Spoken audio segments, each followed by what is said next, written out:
하나님 말씀 보겠습니다. 우리 베드로 전서 2장 18절에서 25절입니다. 베드로 전서 2장 18절에서 25절 우리 한 절씩 교독하시겠습니다. 사한들아 범사에 두려워함으로 주인들에게 순종하되 선하고 간용하는 자들에게만 아니라 또한 까다로운 자들에게도 그리하라. 하나님을 생각함으로 슬픔을 참으면 아름답다. 죄가 있어 매를 맞고 참으면 무슨 칭찬이 있으리요. 그러나 선을 행함으로 고난을 받고 참으면 이는 하나님 앞에 아름다우니라.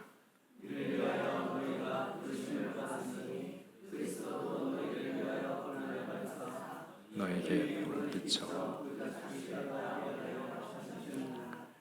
그는 죄를 범하지 아니하시고 그 입에 거짓도 없으시며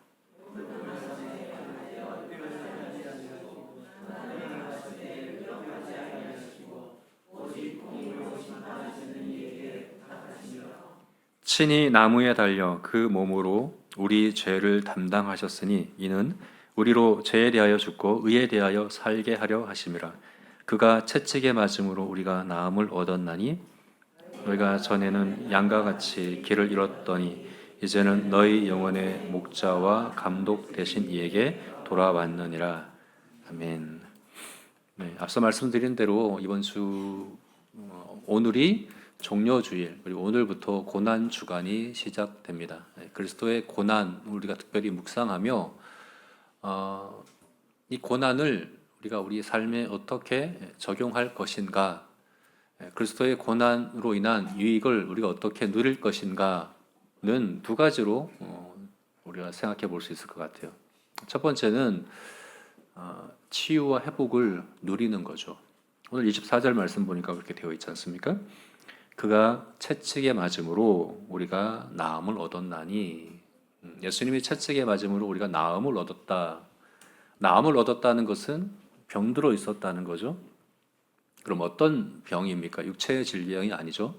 어떤 병인가? 25절에 나와 있는 대로 전에는 양과 같이 길을 잃었더니, 다시 말해서 예수님께서 채찍에 맞음으로 고난을 받음으로 우리가 고침받은 질병은 하나님과의 관계 단절인 거죠. 하나님에게서 떨어져 단절된, 하나님께 반역한, 하나님 없이 살아가는 그것, 거기서부터 우리가 고침받았다, 살림받았다라고 이야기하고, 여전히 우리는 그 치유의 과정 가운데 있습니다.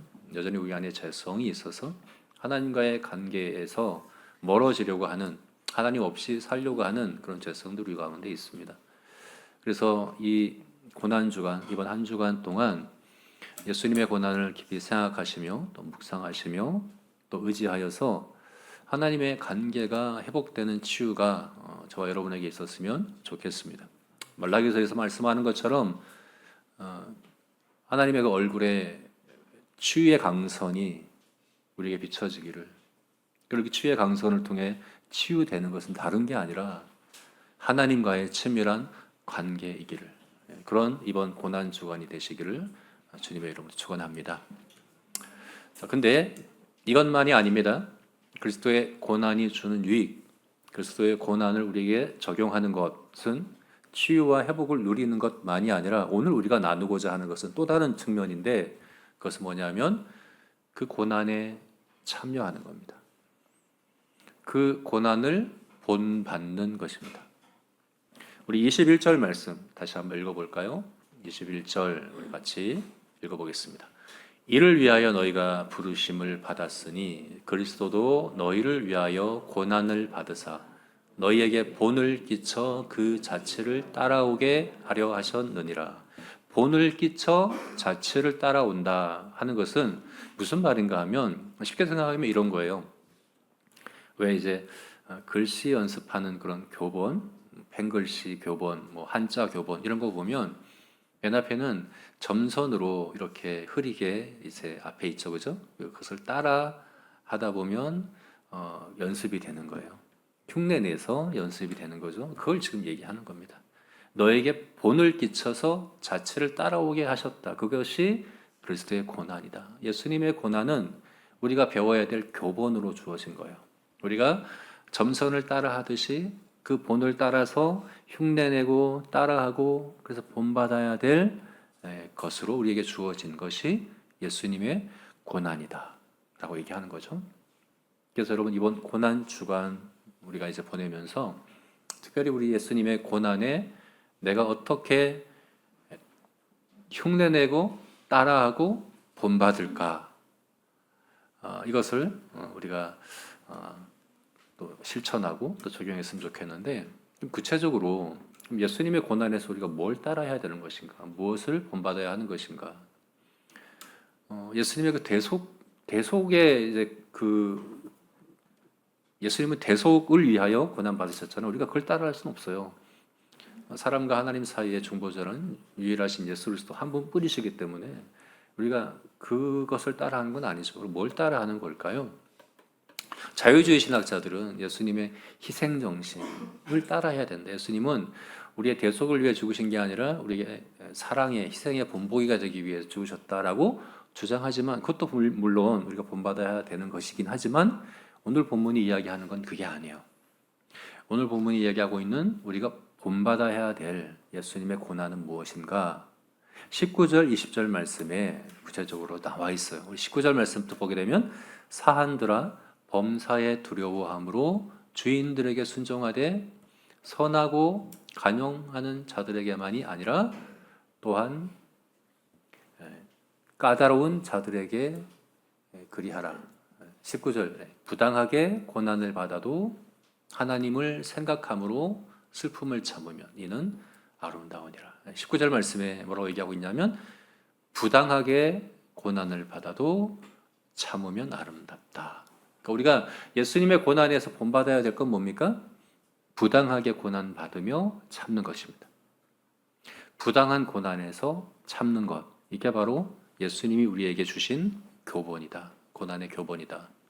20절에도 마찬가지로 20절에도 보게 되면 죄가 있어 매를 맞고 참으면 무슨 칭찬이 있으리요? 그러나 선을 행함으로 고난을 받고 참으면 이는 하나님 앞에 아름다우니라.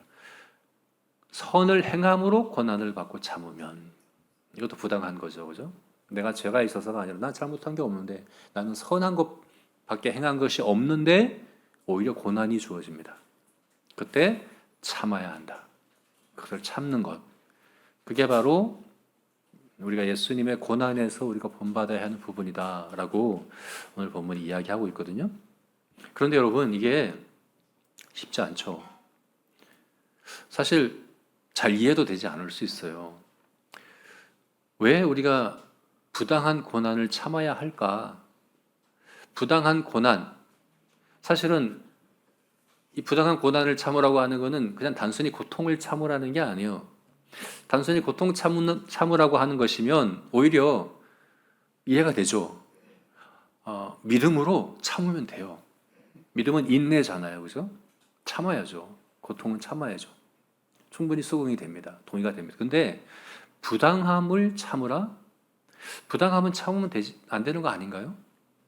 부당함을 참으라? 부당함에 대해서 순종하라? 그건 우리가 오히려 믿음을 거스르는 것 아닌가 하는 그런 생각을 할 수 있어요. 그렇지 않습니까? 우리가 그런 것 같아요. 정말 우리가 참기 어려운 건 뭐냐면 고통보다 부당함이에요. 왜 부당함을 참아야 됩니까? 악한 것에 대해서 왜 참아야 됩니까? 하는 그런 마음들이 우리에게 있거든요. 그걸 참는 건 비겁한 건 아닌가? 믿음을 거스르는 건 아닌가? 그런 생각을 하기가 쉽습니다. 그래서 18절 말씀에 오늘 베드로 사도가 가장 부당한 고난을 받는 한 예를 우리에게 이야기해 주고 있습니다. 18절 제가 읽겠습니다. 사한들아 범사에 두려워함으로 주인들에게 순종하되 선하고 간용하는 자에게만이 아니라 또한 까다로운 자들에게도 그리하라. 사한들아, 사한은 노예를 얘기하는 겁니다. 그 로마 시대의 노예들을 얘기해요. 로마 시대에 노예가 굉장히 많았어요. 로마의 인구가 120만이었다고 하면 그 중에 40만이 노예였다고 합니다. 3명 중에 1명은 노예였었던 거죠. 왜 이렇게 노예가 많은가? 로마가 정복 전쟁을 했기 때문에 전쟁 포로들이 다 노예였던 거죠. 근데 전쟁 포로만이 아닙니다. 경제적으로 어려워져서 스스로 자신을 노예로 파는 경우도 많이 있었다고 합니다. 노예는 뭡니까? 사고 파는 존재예요. 노예에게는 인권이 사실상 없습니다. 주인이 사고 파는 재산이고 물건인 거죠. 근데 그 부당한 거잖아요. 그죠? 악한 제도죠. 노예 제도 자체는. 어떻게 사람이 하나님의 형상대로 지음받은 사람이 사고 파는 물건처럼 취급될 수 있겠습니까? 그런 대우를 받는 사환들, 노예들인데, 근데 여기에만 머무는 게 아니라 까다로운 주인들에게 순종하라라고 이야기를 하고 있어요. 이 까다롭다 하는 것은 이 똑같은 단어가 사도행전 2장 말씀 보게 되면 베드로 사도가 세상을 향해서 패역한 세대여라고 이렇게 말씀할 때 패역하다라고 하는 이 단어가 까다롭다 똑같은 단어예요. 패역하다, 순리를 따르지 않는, 도리를 어기는 그런 경우를 얘기하는 겁니다. 국어사전상으로 보면 그렇게 정의되어 있어요. 까다로운 주인이다, 악의를 갖고 악한 태도로 종을 대하는 사람이에요. 노예 제도 자체가 악한 제도죠. 근데 그걸 더 악용하는 사람이에요. 당시에 주인은 노예를 학대할 수 있었어요. 생사 여탈권이 주인에게 있었어요. 학대해도 상관없었어요. 신체적으로, 성적으로 학대할 수 있었어요. 신체를 잘라도 됐었어요. 죽여도 상관이 없었어요. 아마 대부분의 주인들이 그렇게 종을 대했을 거예요. 근데 이 까다로운 주인은 얼마나 더 하겠습니까? 종은 잘못한 게 없어요. 오히려 선을 행하고 있습니다. 선을 행하되 오히려 악한 의도로, 악한 태도로 그에게 고난을 주고 있는 주인입니다. 그런데 오늘 본문이 뭐라고 얘기하고 있냐면 순종해라. 참고 순종해라 라고 이야기를 하고 있는 거예요. 여러분, 이 경우는 우리가 그 악한 제도와 그 악한 그런 행위와 그 악행에 대해서 순종하라? 그것을 그냥 동조하라는 이야기인가? 오히려 대항해야 되는 건 아닌가? 거기에 대해 저항해야 되는 건 아닌가? 그대로 따를 게 아니라 이건 악한 것이라고 하는 것이 오히려 믿음에 합당한 것 아닌가? 이런 생각을 들지 않습니까? 그냥 순종하고 동조하고 방조하고 악한 걸 그냥 가만히 두는 것은 방조죄에 해당합니다. 음주, 운전, 방조죄, 살인, 방조죄. 악한 것에 대해서 그냥 두는 것은 방조예요. 근데 방조의 차를 넘어서 이건 동조하는 거예요. 분명히 악한 거죠. 부당한 거죠. 근데 따르라는 거예요. 그래서 왜 이렇게 말씀하실까? 이게 정말 그리스도인이 믿음을 따라서 이렇게 하는 게 맞는가? 이런 생각을 여러분 가지게 되지 않습니까? 저도 그렇습니다. 저도 제일 참기 어려운 게 그건 것 같아요. 부당하다고 여겨질 때, 부당해 여겨질 때 참아야 되는가? 왜 참는 게 오히려 비겁한 것 아닌가? 적극적으로 잘못된 것에 대해서 이야기하고 저항하고 이야기하는 그렇게 하는 것이 오히려 맞지 않은가?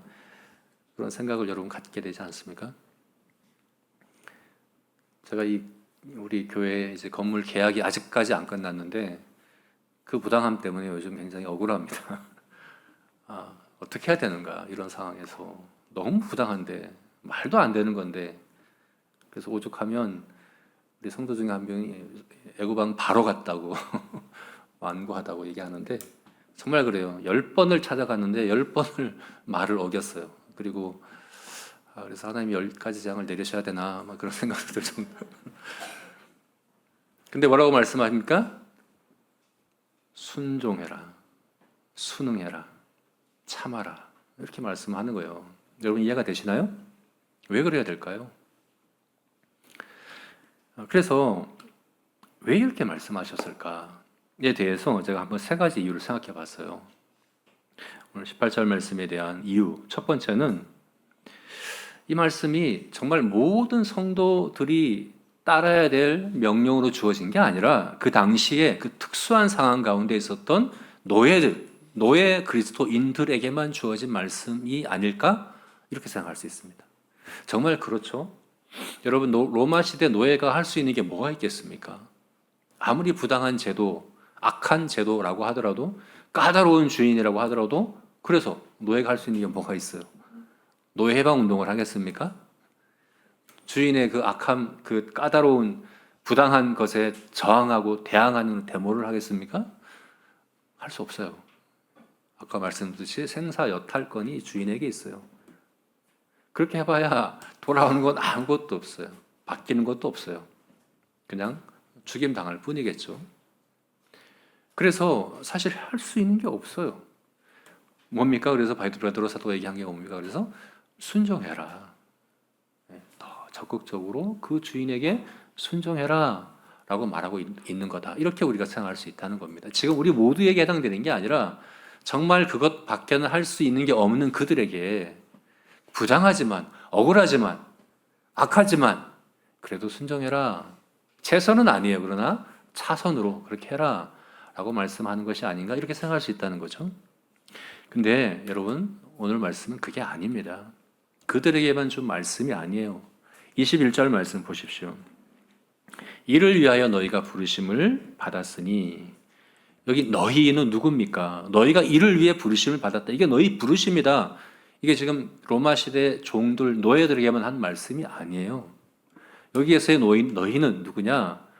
위에 우리가 읽지는 않았지만 2장 9절부터 11절까지의 말씀에서 나오는 그 너희예요.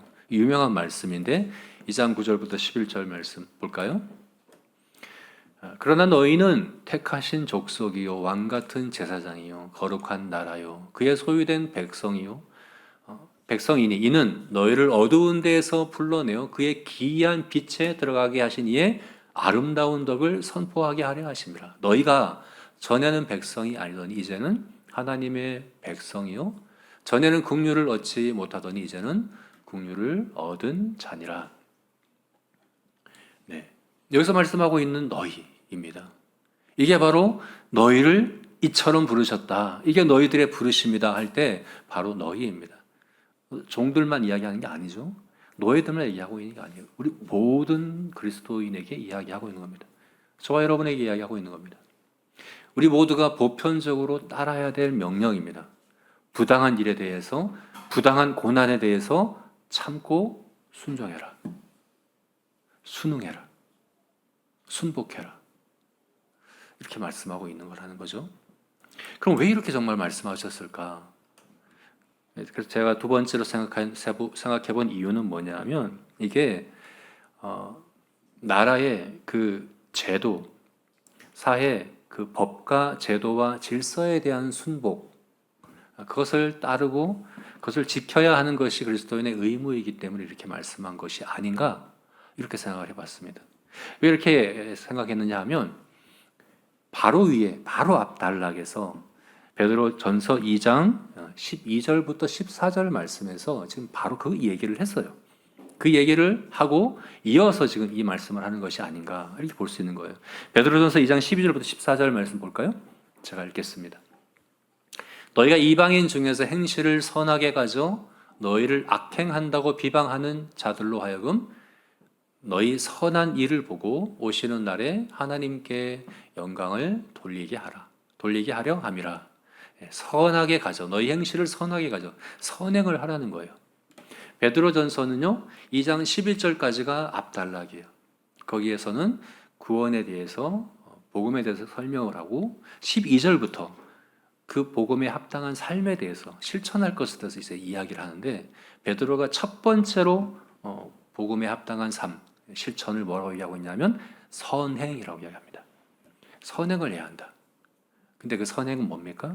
우리가 생각할 때 선행은 구제를 하고 봉사를 하고 어려운 사람을 도와주고 이런 것들을 우리가 선행이라고 생각하기 쉬운데, 베드로 사도가 이야기하고 있는 성도의 가장 우선적인 선행은 뭐냐? 바로 13절에 나오는 인간의 모든 제도를 주를 위해 순종하는 것이라고 말하는 거죠. 당시 제도 혹은 그 위에 있는 왕, 그 왕은 누구냐 하면 네로 황제거든요.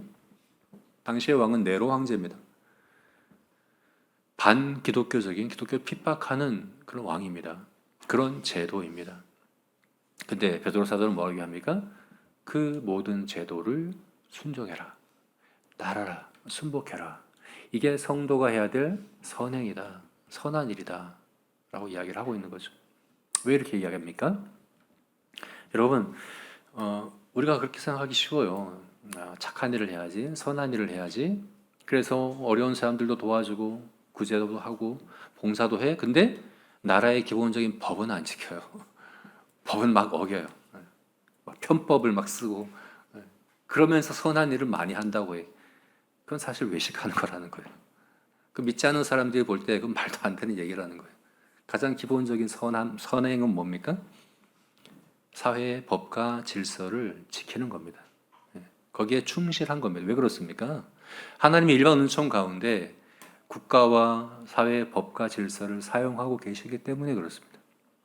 우리가 그것을 믿고 그래서 하나님께 순복하는 마음으로 나라의 법과 질서를 따르고 지켜야 한다 하는 것을 베드로 사도가 지금 이야기하고 오늘 본문을 이야기하고 있는 겁니다.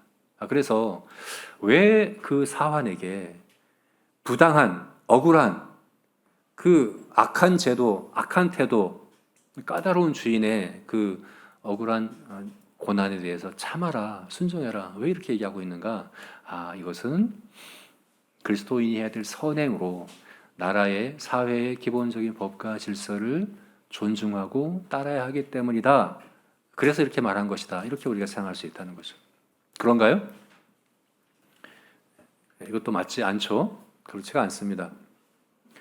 여러분, 우리가 우리 사회의 악한 제도와 간섭에 대해서 그냥 순응하고 따르는 것이 그리스도인의 해야 될 일이라고 생각하면 잘못 생각하는 것입니다.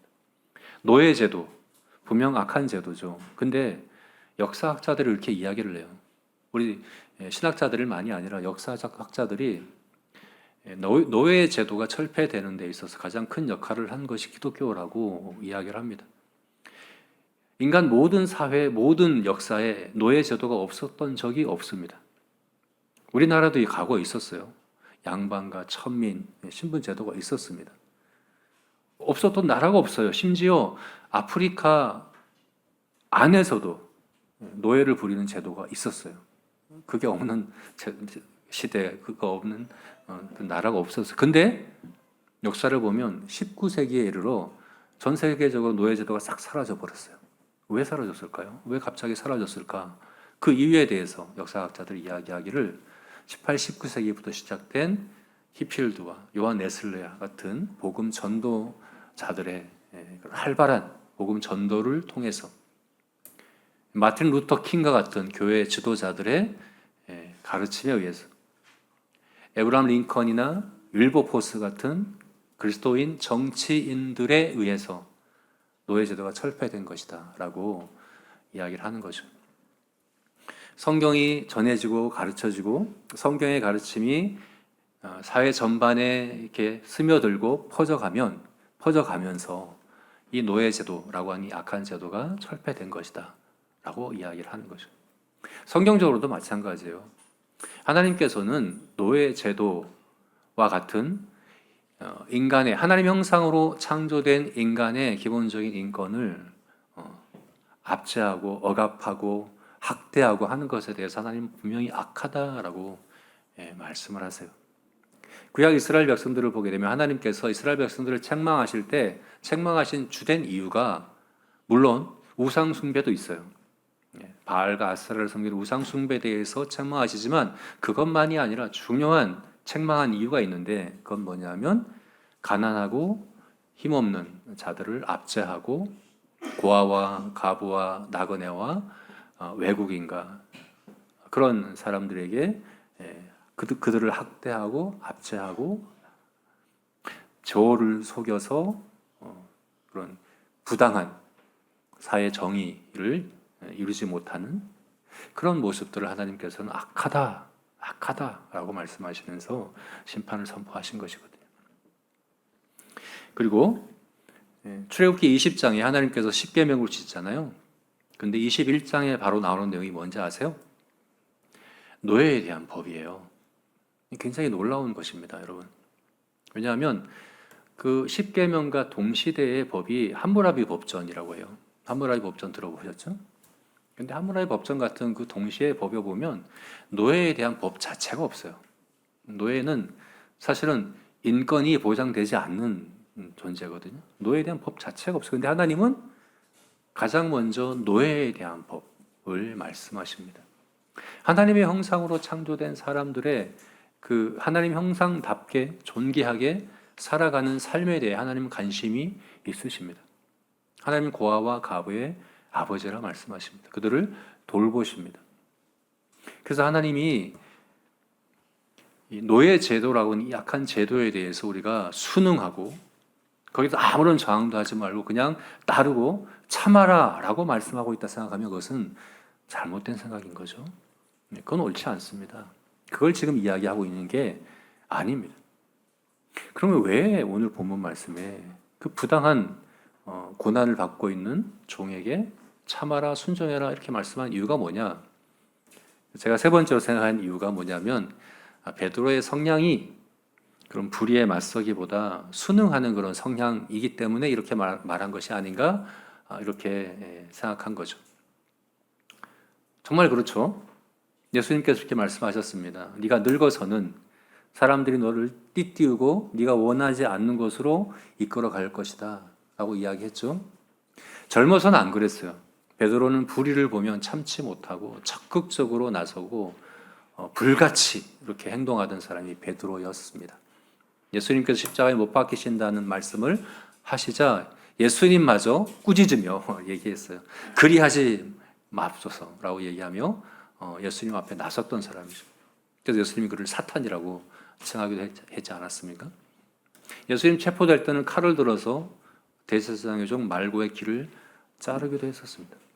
예수님 재판 자리 받는 자리까지 가서 지켜봤던 사람이 베드로였습니다. 베드로는 적극적인 사람이었습니다. 베드로는 그냥 순응하고 있는 사람이 아니었어요.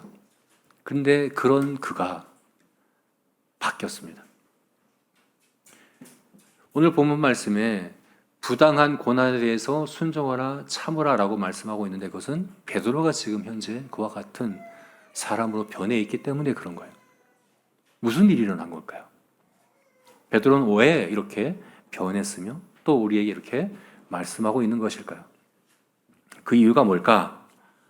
21절 말씀 우리 다시 한번 보면 21절 제가 읽겠습니다. 이를 위하여 너희가 부르심을 받았으니 그리스도도 너희를 위하여 고난을 받으사 너에게 본을 끼쳐 그 자체를 따라오게 하려 하심이라. 이를 위하여 너희가 부르심을 받았다. 우리의 부르심에 대해서 지금 이야기를 하고 있습니다. 성도의 부르심에 대해서 이야기를 하고 있는 거예요. 그럼 지금 오늘 본문 말씀은 노예 제도와 같은 악한 제도에 대해서 어떻게 해야 할까에 대한 말씀이 아니에요. 노예 제도와 같은 악한 제도를 우리가 대항하지 말아라, 그것을 없애고자 노력하지 말아라, 그런 이야기 하려고 하는 게 아니에요. 그보다 더 근본적인 우리의 부르심에 대해서 지금 이야기를 하려고 하는 겁니다. 그보다 근본적인 성도의 부르심에 대해서 이야기하는 것입니다. 성도는 어떤 사람들입니까? 부당한 고난 가운데 선을 행하며 참으며 선을 행하는 사람, 그렇게 부르심을 받은 사람들이 바로 우리들이다 라고 이야기를 하는 겁니다. 물론 노예 제도와 같은 악한 제도 철폐를 위해 노력해야 합니다. 그런데 여러분, 노예 제도뿐만이 아니라 부당하고 악한 제도는 사실은 끝도 없습니다. 그래서 만약에 우리가 이 세상을 좀 더 나은 세상, 부당하고 억울한 일 없는 세상 만들려고 노력한다고 한다면 낙심하고 말 겁니다. 왜냐하면 주님 오시기 전까지 점점 더 세상은 타락해 갈 것이기 때문에 그래요. 그런 부당한 제도는 없애도 끝도 없이 계속될 겁니다. 그래서 여러분, 그리스도인의 부르심은 그 부당한 제도, 세상의 억울하고 악한 제도, 그런 것들을 없애라고 부름받은 게 아니에요. 물론 그건 해야 돼요. 그러나 그것 자체 없애는 것이 우리의 목적은 아니에요. 우리의 부르심은 아니에요. 우리의 부르심은 무엇입니까? 선을 향하는 거죠. 고난 중에 선을 향하는 거죠. 왜요? 그래서 하나님이 영광 받으셔야 하기 때문에 그렇습니다. 너희 착한 행실을 보고 아버지께서 영광을 받으시게 하라. 우리가 선한 일을 한 이유는 뭡니까? 하나님이 영광 받으시는 것입니다. 세상을 좋은 세상 만들려는 게 아니라 하나님을 영화롭게 하기 위해서 우리는 선한 일을 해야 하는 거죠. 그리고 특별히 고난 중에, 특별히 부당한 고난 중에 우리는 선을 행함으로 하나님을 영화롭게 해야 하는 겁니다. 그래서 오늘 본문 말씀에 우리가 보진 않았지만 중요한 세 가지가 있어요. 단순히 부당한 고난에 참으라고 말씀하고 있는 게 아니에요. 어떻게 참아야 하는가를 세 가지 중요한 가르침이 있습니다. 이게 뭐냐면 첫 번째는 하나님을 두려워함으로 하라는 것이고, 두 번째는 하나님 앞에서의 선한 양심으로 하는 것이고, 세 번째는 은혜를 나타내므로 하라 하는 것입니다. 이것이 바로 고난 중에, 부당한 고난 중에 우리가 해야 될 선한 일이다라고 이야기하고 있는 거죠. 우리 각각의 의미를 살펴보겠습니다. 먼저 첫 번째는 하나님을 경외함으로 하라 하는 것입니다. 우리 18절 말씀 다 같이 읽어볼까요? 18절 다시 한번 읽겠습니다. 시작. 사람들아 범사에 두려워함으로 주인들에게 순종하되 선하고 간용하는 자들에게만이 아니라 그리하라. 네, 범사에 두려워함으로 누구를 두려워하라는 것일까요? 주인을 두려워하라는 것일까요? 까다로운 주인을 두려워함으로 순종하라는 얘기일까요? 아닙니다. 하나님을 두려워하라는 이야기입니다. 하나님을 경외함으로 그렇게 하라는 이야기입니다. 여러분, 우리가 부당한 고난 가운데 있을 때 돌아봐야 하는 것은 하나님과의 관계입니다. 내가 하나님을 경외하고 있는가 아닌가 하는 것입니다. 요한 웨슬레가 쓴 일기의 내용 중에 그런 내용이 있다고 합니다. 밤에 하루를 돌아보면서 일기를 쓰는데 그날은 비판의 말을 한 번도 안 들은 거예요. 자신을 비판하는 말을 한 번도 듣지를 않은 거예요. 그래서 어떻게 했을까요? 불안해졌어요. 내가 하나님과의 관계에서 잘못된 건 아닌가? 왜 이런 생각을 할까요? 예수님도 그렇게 말씀하셨어요. 모든 사람이 너를 칭찬하면 화했을진저. 여러분, 세상이 하나님을 부정하고 하나님을 떠나 있는 그런 세상이잖아요, 지금. 사실 부당한 게 당연한 세상이에요. 하나님을 거부하고 하나님을 부정하는 세상이에요. 근데 그런 세상에 살면서 성도가 아무런 부딪힘도 없고 아무런 억울함도 아무런 부당한 일도 당하지 않는다고 한다면 한 가지 이유밖에 없습니다. 하나님의 뜻대로 살고 있지 않기 때문에 그런 거죠. 하나님을 두려워함으로 행하고 있지 않기 때문에 그런 것입니다. 그럼 여러분, 고난이 있을 때, 특별히 부당한 고난이 있을 때, 말도 안 되는데 내가 분명 잘못한 게 아닌데 거짓말로 나를 비판하고 공격하고 억울하게 나에게 그런 일들을 행한다고 한다면 여러분, 하나님의 관계를 돌아보십시오. 하나님 앞에서 내가 하나님을 경외함으로 행하고 있다고 한다면 예수님은 오히려 기뻐하라 라고 말씀했습니다. 사도행전 5장 말씀 볼까요? 사도행전 5장 41절 말씀에 이런 말씀이 있습니다. 사도들은 그 이름을 위하여 능력받는 일에 합당한 자로 여기심을 기뻐하면서 공회 앞을 떠나니 기뻐하였다. 이 사도행전 5장 이전에는 교회가 승승장구했어요. 설교하면 하루에 3,000명, 5,000명씩 전도하고 교회가 막 부흥되고 사람들도 막 칭찬하고 안전병이가 막 낫고 기적이 나타나고 너무 막힘없이 승승장구하는 거예요. 정말 부흥하는 거예요. 그러니까 사도들은 어땠냐 하면 불안했어요. 왜 불안했습니까? 예수님께서 그렇게 말씀 안 하셨거든요. 세상이 너희를 미워할 거라고 말씀했거든요. 너희가 세상에서 핍박을 받을 것이라고 분명히 말씀했거든요. 너희가 하나님을 섬기고 하나님의 뜻을 이룰 때 반드시 세상이 너에게 고난을 줄 거라고 분명히 말씀했는데 그게 없는 거예요. 불안한 거예요. 그러다가 5장에 가서 사도들이 공회 앞에서 매를 맞고 나왔습니다. 그 다음에 이렇게 이야기하는 거예요. 그의 이름을 그 이름을 위하여 능력받는 일에 합당한 자로 여기심을 기뻐하였다. 그 뜻에 기뻐하였다라고 이야기를 하고 있는 겁니다. 그럼 여러분, 고난이 있으면 내가 억울하게 부당하게 당하는 고난이 있으면 내가 하나님과의 관계에서 바르다고 한다면 당연한 겁니다. 정상적인 것이라고 생각을 해야 한다는 것입니다. 그게 오히려 성도가 세상에서 특별히 고난 가운데 행할 선한 일입니다. 그래서 저와 여러분이 이와 같기를 주님의 이름으로 축원합니다. 하나님을 경외함으로 하나님과의 관계가 바른 관계인가를 돌아보므로 우리에게 주어지는 고난, 억울한 부당한 고난을 이겨내는 참아내는 그런 저와 여러분이 되시기를 주의 이름으로 축원합니다. 두 번째는 양심을 돌아보자. 우리의 양심을 돌아보자. 하나님 앞에서 선한 양심을 돌아보자 하는 것입니다. 19절 말씀 우리 다시 읽어보겠습니다. 19절 말씀입니다. 같이 읽겠습니다.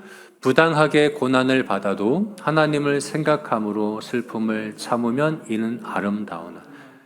하나님을 생각함으로 라고 되어 있죠. 하나님을 생각함으로 란 이 단어는 사실은 시네이 데시스란 이 단어는 성경의 다른 부분에서는 양심으로 번역된 단어예요. 그래서 사실 이 표현의 문자적인 의미는 하나님 앞에서의 양심으로 이렇게 봐야 하는 거죠. 우리가 그리고 왜 부당한 고난을 참아야 합니까? 하나님 앞에서의 양심 때문에, 하나님 앞에서의 선한 양심으로 그렇게 하는 것이다 라고 이야기를 하고 있는 거죠. 그래서 여러분, 우리가 부당한 고난을 당할 때, 억울한 일을 당할 때에 우리의 양심을 살펴봐야 돼요.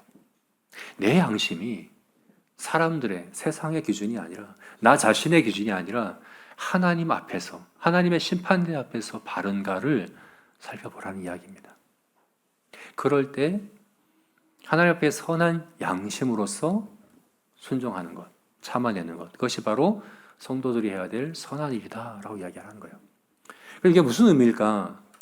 두 가지 의미인 것 같아요. 하나님 앞에서 선한 양심으로 부당한 고난을 참아낸다. 이 두 가지 의미라고 저는 생각을 합니다. 첫 번째는 겸손함입니다. 사람들로부터 부당한 고난, 비판, 공격을 받을 때에 하나님 앞에, 하나님의 심판대 앞에 나가서 하나님의 그 심판대 앞에서 선한 양심으로 나를 돌아볼 때 우리는 겸손해질 수밖에 없어요. 왜 그렇습니까?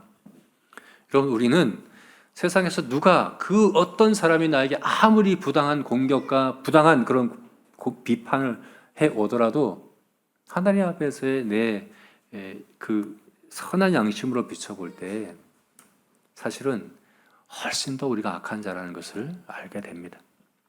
그죠?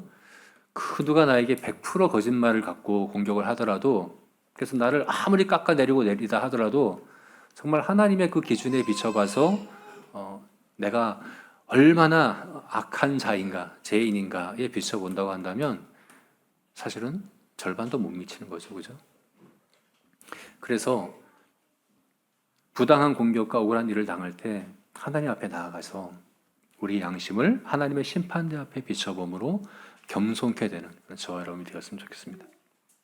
두 번째는 하나님의 심판을 믿는 것입니다. 여러분, 이 세상에서 아무리 억울하고 부당한 일을 당한다 하더라도 그게 그냥 넘어가지 않습니다. 그냥 없어지는 게 아닙니다. 하나님은 반드시 심판하십니다. 예수님이 재림하실 그날이 완전한 공의가 실행되는 날일 겁니다. 한 번도 경험해보지 못한 공의가 그때서야 시행될 겁니다. 그래서 부당한 일 가운데 우리가 참는다고 해서 그게 정말 불의하고 부당하게 그냥 넘어가는 것이 아닙니다. 오히려 하나님의 심판을 믿고 하나님 앞에서의 선한 양심으로 행하는 것입니다. 그러므로 제가 여러분이 고난 중에서 특별히 부당하고 억울한 고난 가운데서 하나님의 공의로운 심판대 앞에 선 마음으로, 그런 양심으로 겸손하게, 그리고 하나님의 공의로운 심판을 믿는 믿음으로 고난을 참는 그런 저와 여러분이 되시기를 주님의 이름으로 축원합니다. 마지막 세 번째는 은혜를 나타내자 하는 겁니다. 부당한 고난 중에 우리가 해야 될 선한 일은 뭔가? 은혜를 나타내는 것이다. 우리 19절, 20절 말씀 다시 한번 봅시다. 19절과 20절 말씀 우리 또 다시 한번 또 읽어보겠습니다. 19절부터 시작. 부당하게 고난을 받아도 하나님을 생각함으로 슬픔을 참으면 이는 아름다우나 죄가 있어 매를 맞고 참으면 무슨 칭찬이 있으리요. 그러나 선을 행함으로 고난을 받고 참으면 이는 하나님 앞에서 아름다우니라. 19절에도 20절에도 아름답다, 아름답다라는 말씀이 계속되고 있죠, 그죠? 근데 이 아름답다라는 단어가 우리 주보 표지 보시겠어요? 주보 표지를 보면 2장 19절 말씀인데요. 세 번역입니다. 뭐라고 되어 있습니까? 맨 끝에 이것은 아름답다가 아니라 뭐라고 되어 있습니까? 은혜입니다라고 번역되어 있죠. 이 단어입니다. 카리스라는 단어예요. 그것을 아름답다라고 개혁 성경에는 이제 개혁 개정 성경에는 번역했지만 은혜라는 의미입니다. 이건 은혜입니다. 이건 하나님의 은혜입니다. 뭐가요? 부당한 고난 가운데 참는 것. 그게 바로 하나님의 은혜를 나타내는 것입니다. 라고 성경이 이야기를 하고 있는 거예요.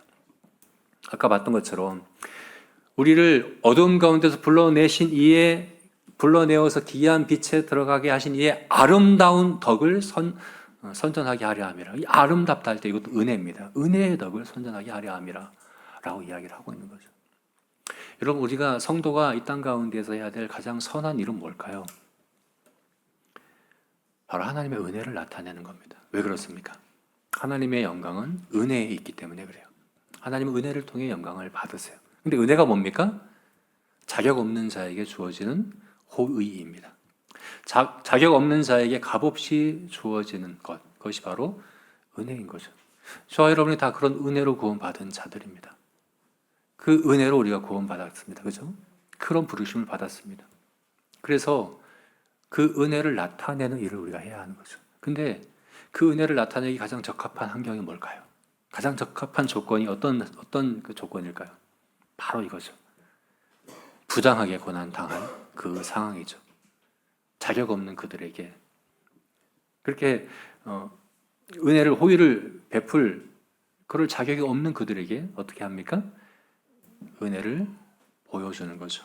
나타내어 주는 거죠. 그것이 바로 부당한 고난 가운데 참는 것이다 라고 이야기를 하고 있는 것입니다.